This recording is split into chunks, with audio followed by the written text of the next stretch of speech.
Hello, listeners, and welcome to Born Curious, where we lead with curiosity to explore the work happening at Harvard Radcliffe Institute.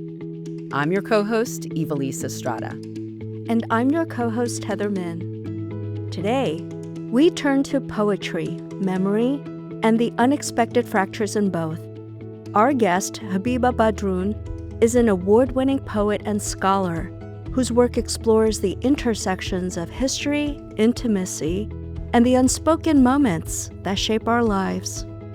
Baderoon is an associate professor at Penn State University, a co-director of the African Feminist Initiative, and the author of 3 poetry collections, including The History of Intimacy.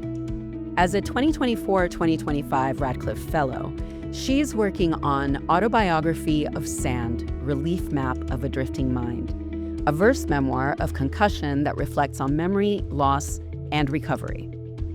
For today's conversation, we're joined by guest host Anna Song, a Radcliffe staffer.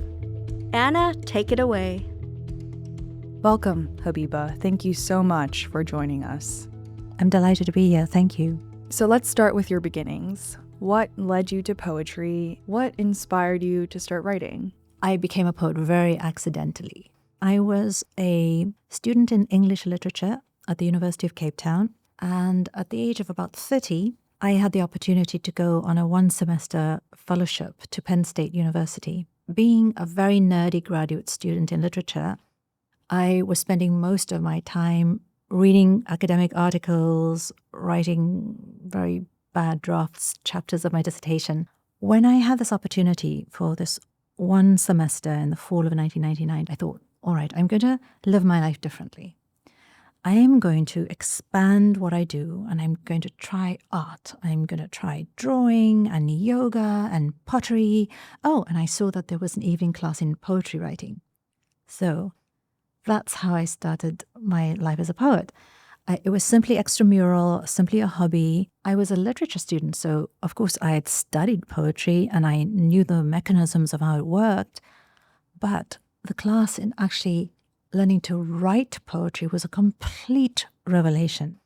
Well, I had the pleasure of reading the entirety of 100 Silences, one of your poetry books, and it's filled with these vivid vignettes, some moments from daily life that are also interwoven with some deeply held family memories. Can you share what fuels your creative well?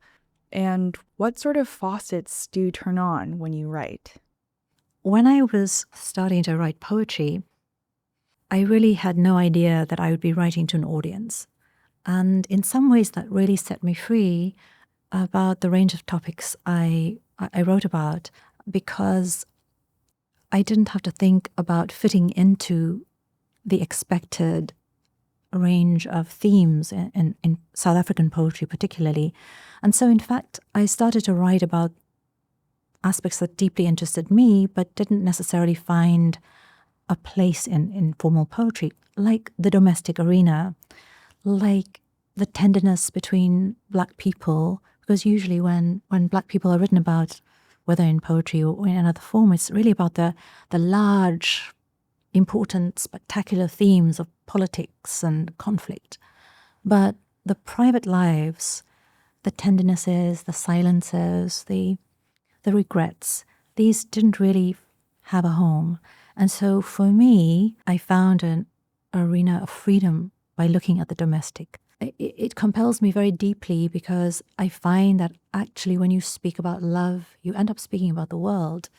And when you speak about loss, you end up speaking about much larger themes. I would love to talk about one poem in particular. It's the poem about your father being a tailor and making clothing for your mother. Could you tell me a bit more about him? He was a professional tailor, yes. He was the kind of tailor who had those large brown cardboard patterns and the old Singer sewing machine that, worked with a pedal. And yeah, he had hundreds of buttons and thread of all colors. And he had a tape measure. He was the full deal. Yes, he was a professional tailor. The poem is called Fit, and it is about the fact that my father loved to make clothing for my mother. Would you like to read this poem for us? I'd love to. Fit. Dim light of the tailor shop, small bell calling him from the back, shelves with their bottles of buttons, a thimble, dust, and thread of cuttings on the floor. To make a coat, search in all the fabric shops from Weinberg to town for cotton, linen, wool. He licks a forefinger to turn a new page in the small black book with red binding, and, holding a thick stub of pencil, measures the arm from collarbone to wrist, elbow bent. At the waist, 2 fingers go on the inside of the measuring tape to allow a give of flesh between the measure and the fit. He translates the length and hardness of the bones, the breadth and change of the human body, into the flat numbers of the pattern. My father loved to see my mother wear the clothes he made for her. At the fitting, holding pins at the side of his mouth, he lifts the coat from its hanger, seams pressed, but not yet finished with buttons and hem. She puts it on, turning the cloth from 2 dimensions into 3. Always this taking shape around the body, this translation again of breath into fit. To watch my mother as she hurried out of the house on her way to work, the swish of her dress in the slipstream of her walk, was to discover a rhythm too fine to see in the steps themselves. To grasp it fully, you had to watch her coat as she left. Wow. I think it's a rare experience these days for us to have custom-made clothing, but it's a really intimate experience because every inch of your body is exactly the shape that the clothing will eventually take. And so for me, as a child, of course, what I really wanted was to go and buy a jeans at the shop. But my father actually made clothing for us, for my mother. Now that I think back to it, I realize what an enormous act of love that was. You know, just to make something that was, you bought the fabric and you thought of the pattern and then you made it. And every square inch of this eventual coat or dress or shirt, and he made all of those, was perfectly matched to her. This is a little bit of a love poem for them and the way that they showed their love. Because, of course, you don't think of as a child that what you're really seeing between your parents is a great love story. You just think, oh, it's your parents. But in retrospect, I now realize that it's a great love story that was taking shape through the clothing. As I read through this book, I noticed a recurring motif and a sort of connecting thread between some of the poems. And it was this reflection on a child's relationship to their father, specifically your relationship to your father. And I wonder if you want to reflect on the experience of writing about him. I started this evening class in poetry in September of 1999. My father died on July 4th of 1999. So it was almost inevitable that I would turn to writing about my father a lot. And this book has many poems about my father when he was alive and as a tailor and as a fisherman, and also about the father of my partner who I learned then had passed away just a few years before we met, of Parkinson's. And so this is a book about those kinds of passings and then also what remains with you. So one of the poems that is really very meaningful to me is the last poem of this book called The Pen, in which I write about love that lasts despite conflict and despite death. This poem is one of my favorites, and I would really love if the audience and I could hear you read it. I would love to. The Pen. 3 days before my father died, I lost the silver pen with my name on it, a 21st birthday gift from my aunt I'd kept for almost 10 years. That day, supervising students in Kailicha putting up a netball hoop, I came home to ask to borrow his tools. We walked around the garage and I ticked off the ladder, drill, nails, and screwdriver on my list, and he suggested I add a hammer and level. Somewhere between stacking and loading the car, I lost my pen without even noticing it had slipped from my hand. When I went home late that day, I negotiated with loss, as I always do, not going back to the garage to look for the pen in case it wasn't there, to keep its absence incomplete so it could come back one day. In 3 days, the impossible sequences of death. I went back over everything we'd said that day, and the years when we didn't speak, and the reconciliation, almost wordless, when we walked towards each other with our eyes down and wept while we hugged. The night he died, I felt the completeness of loss, of absence without negotiation.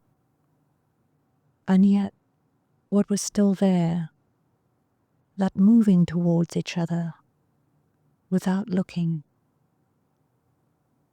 The first time I heard you read this poem, I was so deeply moved, to the point of tears even. I can imagine confronting the loss of your father is emotionally weighty for any listener. But what really struck me just as powerfully was your journey of reconciliation with him. And I also experienced a time when my relationship with my father was not as close, but like you, I went through my own process of rebuilding and rediscovering that bond. And hearing your story reflected in my own was profoundly moving. Yes, I have a similar story about my father. When I was a teenager, we didn't speak for many years. And of course, now looking back, it's so sad because the reason was so minor. It took a lot for us both, I think, to arrive at that moment of reconciliation. But we did. And what I remember at that moment of reconciliation is that we were trying to overcome the not speaking. And the reconciliation, that moment was also a moment of not speaking, but it was to allow us to begin again. And we did. And I'm so grateful for that contrast between the silence of not speaking and then the silence of reconciling. It's almost a required skill. Is it how do we arrive at that moment of overcoming the distance and the silence?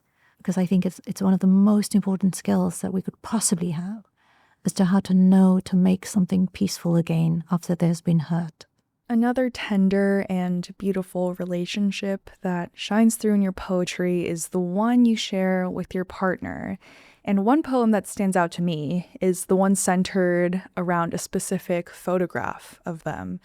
Could you share the story behind this poem, and what does that image mean to you? When I was starting to write poetry, I started that class about 3 months before I met my partner. He is a photographer and a filmmaker. And once we got together, our books, our photographs, our records started to meld. And I, of course, found what he was interested in very fascinating. This included his photographs. And because we met each other later in our lives, one of the realities is that the person you love has been loved by other people. And in some ways, you have to make peace with that, right? You can either really be very anxious about that, or you realize actually those experiences have helped to make the person that you love. And this is what I realized about my partner's former partners, is that in some ways I'm very grateful to them for having shaped this person.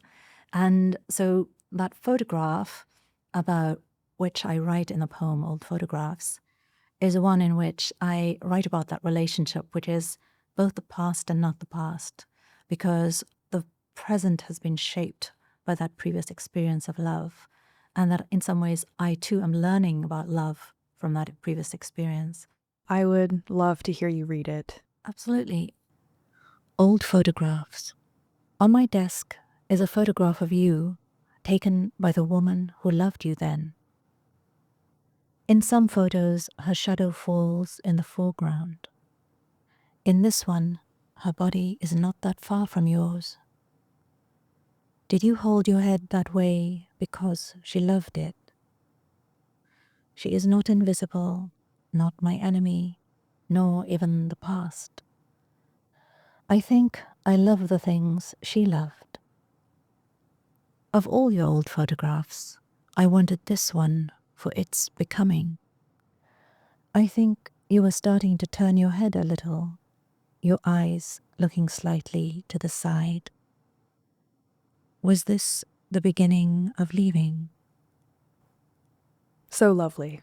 An interesting thing about that poem is that a really excellent poet and editor read my manuscript before the book was published, and he said, Gabeba, I think you need to take out that last line.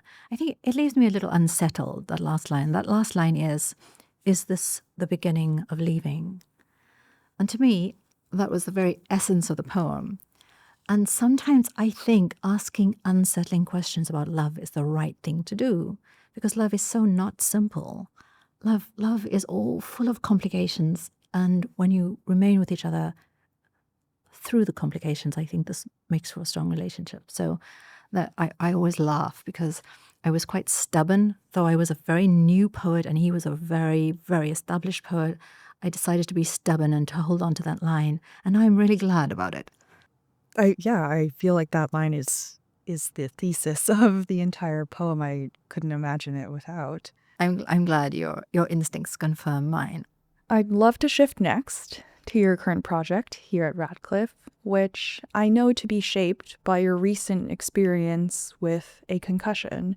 And given how much of your work engages with memory and archives and vignette, how has this experience influenced the form of your poetry and your approach to writing? I found the experience of concussion to be extremely unmooring of myself as a person, certainly as a writer, but in every way as well.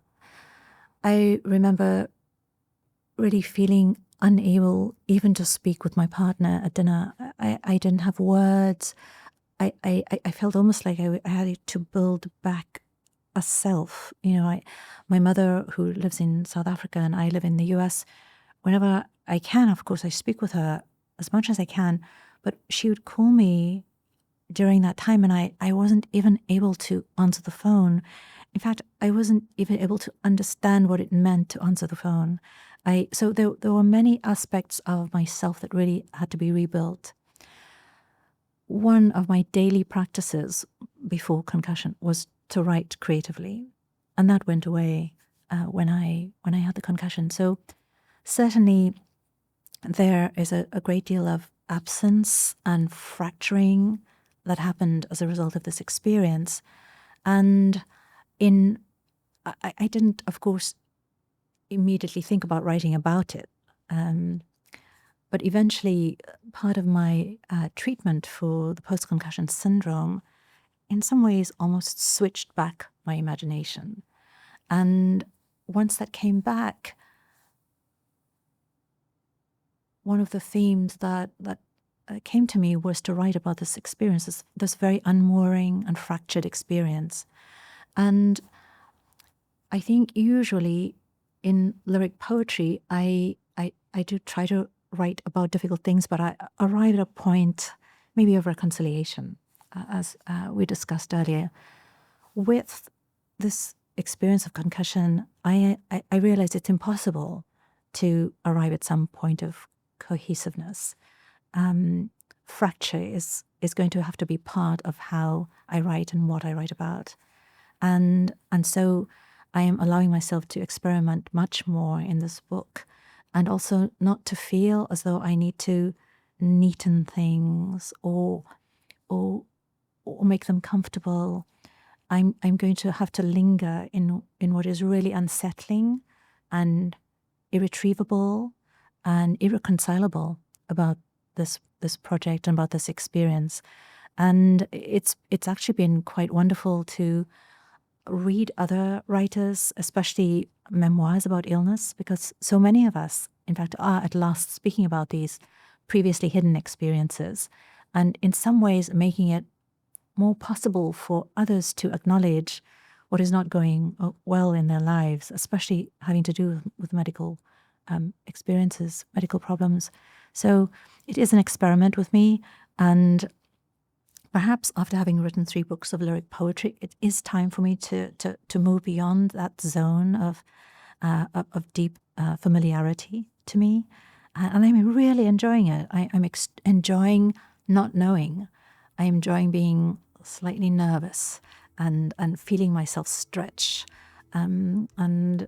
So let's see how I feel at the end of this fellowship, and whether indeed I arrive at a finished manuscript, as I think I will. But I'm certainly enjoying the process. Thank you so much, Gabeba, for sharing your work with us today. It's truly been a pleasure to bask in the tenderness and humanness of your poetry. We're certainly looking forward to your next work. I've really loved this conversation. Thank you. There have really been such illuminating questions. That concludes today's program. Born Curious is brought to you by Harvard Radcliffe Institute. Our producer is Alan Grazioso. Kevin Grady, Anna Song, Lily Roberts, Emerson Prond, and Cabin 3 Media provided editing and production support. Many thanks to Jane Huber for editorial support. And we are your co-hosts. I'm Ivelisse Estrada. And I'm Heather Min. Our website, where you can listen to all our episodes, is radcliffe.harvard.edu/borncurious. If you have feedback, you can email us at info@radcliffe.harvard.edu. You can follow Harvard Radcliffe Institute on Blue Sky, Facebook, Instagram, LinkedIn, and Threads. And as always, you can find Born Curious wherever you listen to podcasts.